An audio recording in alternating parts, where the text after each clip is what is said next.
రాష్ట్రమంతా గర్వించేలా అమరావతి రాజధాని నిర్మాణం జరుగుతుందని సర్వేపల్లి ఎమ్మెల్యే సోమిరెడ్డి చంద్రమోహన్ రెడ్డి స్పష్టం చేశారు. అద్భుత రాజధానిగా అమరావతి నిర్మాణంతో చంద్రబాబు మరోసారి తన బ్రాండు చాటడం ఖాయమన్నారు. 3 రాజధానులంటూ 3 ముక్కలాడిన జగన్ డ్రామాలు ఇక చెల్లవని మండిపడ్డారు. రాష్ట్ర రాజధానిగా అమరావతి చట్టబద్ధం చేస్తూ లోక్సభలో బిల్లు పెట్టడం చాలా సంతోషకరమైన పరిణామమని ఈ సందర్భంగా సోమిరెడ్డి పేర్కొన్నారు. ఈరోజు సంతోషమైన వార్త ఏంటంటే మొన్న అసెంబ్లీలో అమరావతి రాజధానిగా చట్టం చేయటం, ఈరోజు పార్లమెంట్లో ఢిల్లీలో లోక్సభలో బిల్లుని చట్టబద్ధం చేయటం, ఆంధ్రప్రదేశ్ శాసనసభ ఆమోదించి పంపించిన అమరావతిని రాజధానిగా కేంద్రం కూడా ఒప్పుకోవటం, చట్టం చేయటం చాలా సంతోషం. దీనివల్ల ఏంటంటే ఎవరైతే 34,000 ఎకరాలు ముందుకొచ్చి త్యాగం చేశారో, ల్యాండ్ పూలింగ్ దేశంలో మొదటిసారి ల్యాండ్ పూలింగ్ కింద ముందుకొచ్చిన ఆ రైతులు వాళ్ళ మేలు ఎప్పుడు రాష్ట్రం మర్చిపోదు. ఈరోజు వాళ్ళకేంటంటే ఎప్పుడైతే ఈ చట్టం అయిపోయిందో ఆటోమేటిక్గా వాళ్ళకి ఆ విలువలు పెరుగుతాయి, పెట్టుబడులు వస్తాయి, రియల్ ఎస్టేట్ పెరుగుద్ది, ఇల్లు కట్టుకునే వాళ్ళు ఎక్కువ మంది వస్తారు. ఒక కన్ఫ్యూజన్ పోయింది. జగన్మోహన్ రెడ్డి ఎప్పుడైతే ఆ 2019కి ముందు నేను ఇక్కడ ఇల్లు కట్టుకుంటున్నాను అమరావతి రాజధాని అని చెప్పి 3 ముక్కలాట 3 రాజధానులు అని చెప్పి ఆఖరాన ఇంకో మాట చెప్పాడు ఆయన, నేను ఎక్కడుంటే ముఖ్యమంత్రి ఎక్కడుంటే అక్కడ రాజధాని అని చెప్పాడు. అంటే ఆయన యలహంకలో ఉంటే ఆయన 29 ఎకరాలు 3 లక్షల చదరపు అడుగులు ఆడుంటే అది రాజధాని. బెంగళూరులో నువ్వు హైదరాబాద్లో లోటస్ పాండ్లో ఉంటే అది రాజధాని, లేకపోతే నువ్వు విశాఖపట్నంలో ఉంటే రాజధాని. అసలు అర్థం లేని మాట. ముఖ్యమంత్రి ఎక్కడుంటే అక్కడంట. అంటే ప్రజలకి రాజధాని ఇప్పుడు ఈరోజు మాట్లాడినా అంట ఏమని, రాజధాని అనే దానికి రాజ్యాంగబద్ధమైంది ఇది లేదంట, చట్టం లేదంట. ఏం మాట్లాడుతున్నాడో, ఒక ముఖ్యమంత్రికి ఎట్ట చేశాడో తెలియటంలో. ఆయన చెప్పేది ముఖ్యమంత్రి ఎక్కడుంటే అక్కడ రాజధాని అంటే ఆయన బాత్రూంలో ఉంటే అది రాజధాని, ఆయన బెడ్రూమ్లో ఉంటే అది రాజధాని. ఆయనకేమో యలహంకలో 5-6 అంకణాలు అంటే 300, 400, 500 గజాలంటే ఒక బాత్రూమ్.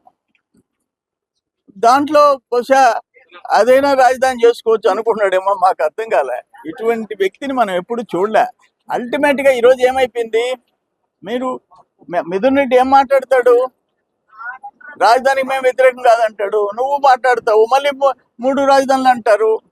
మీకు అసలు స్పష్టత ఉంది? ఒక ఆషామాషి విషయం కాదు ఇది, ఒక స్టేట్ క్యాపిటల్ విషయం. రాష్ట్రం విడిపోయిన తర్వాత రాజధాని అనేది, ఇప్పుడు విశాఖపట్నం పెడతావు, అనంతపురం నుంచి విశాఖపట్నం ఎన్ని గంటల్లో పోవాలా? సెంటర్ ఆఫ్ ద స్టేట్, రాష్ట్రానికి సెంటర్ పాయింట్.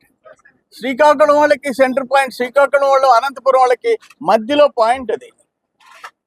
దాన్ని తీసుకోపోయి నువ్వు అన్యాయంగా రైతుల్ని, పొలాలు ఇచ్చి భూములు ఇచ్చి ముందుకొచ్చిన రైతుల్ని సర్వనాశనం చేయాలని చెప్పేసి నువ్వు ప్లాన్ చేసావు, కులాలు అంటుకట్టావు.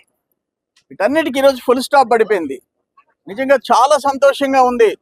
మనం ఎక్కడికి పోతే వాళ్ళ రాజధానిలో చూస్తున్నాం, మనకి రాజధాని లేదు. అక్కడ బెంగళూరు, ఇక్కడ చెన్నై, ఇక్కడ అక్కడ బాంబే, ఇక్కడ హైదరాబాద్. ఆంధ్రప్రదేశ్ మేమేమన్నా ఢిల్లీకి పోతే, బెంగళూరుకి పోతే, హైదరాబాద్కి పోతే మీ రాజధాని ఏందే అని అంటే చెప్పలేని పరిస్థితులు.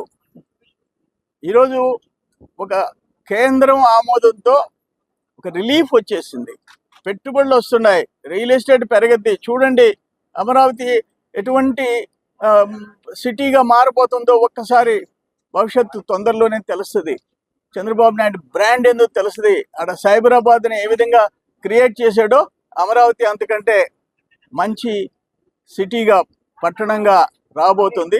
మా అందరికీ చాలా సంతోషంగా ఉందని తెలియజేస్తున్నాను.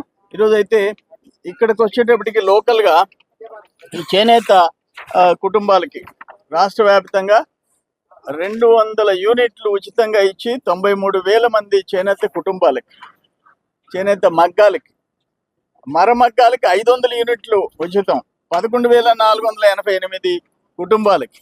ఇవన్నీ ఒక మంచి చేనేత కార్మికులకి, వాళ్ళందరికీ మంచి రిలీఫ్ వస్తుంది. అది కూడా సంతోషం అని చెప్పి తెలియజేస్తున్నాను.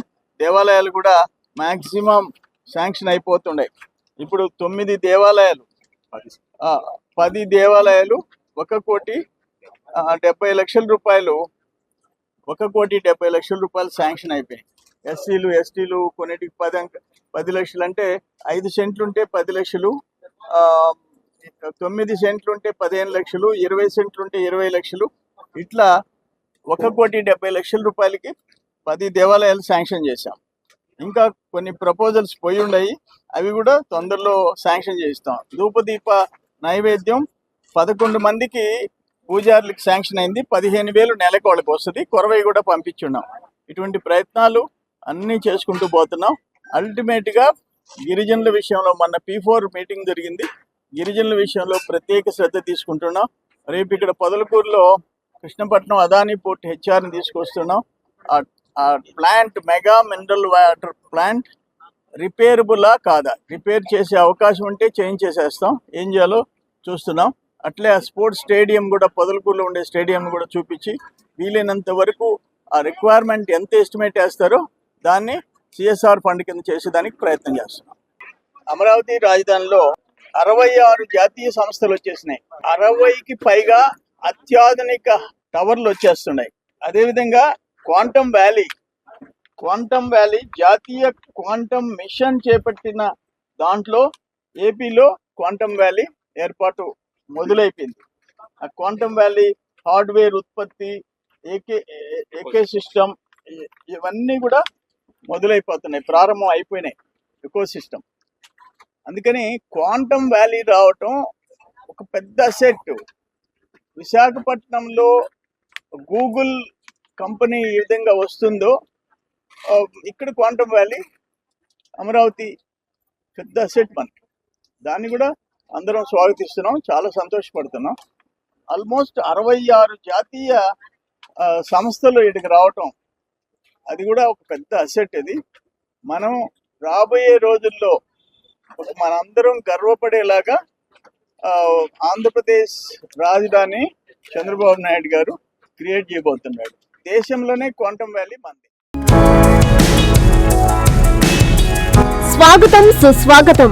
ఆంధ్రప్రదేశ్ అభివృద్ధి ప్రదాత, విజనరీ లీడర్, పేదల పెన్నిధి, నమ్ముకున్న కార్యకర్తలకు కొండంత అండగా నిలుస్తూ పేదల సేవలో కార్యక్రమానికి ఉదయగిరి నియోజకవర్గం వింజమూరుకు విచ్చేయిచున్న శుభ సందర్భంగా ఆంధ్ర రాష్ట్ర ముఖ్యమంత్రి శ్రీ నారా చంద్రబాబు నాయుడు గారికి స్వాగతం సుస్వాగతం.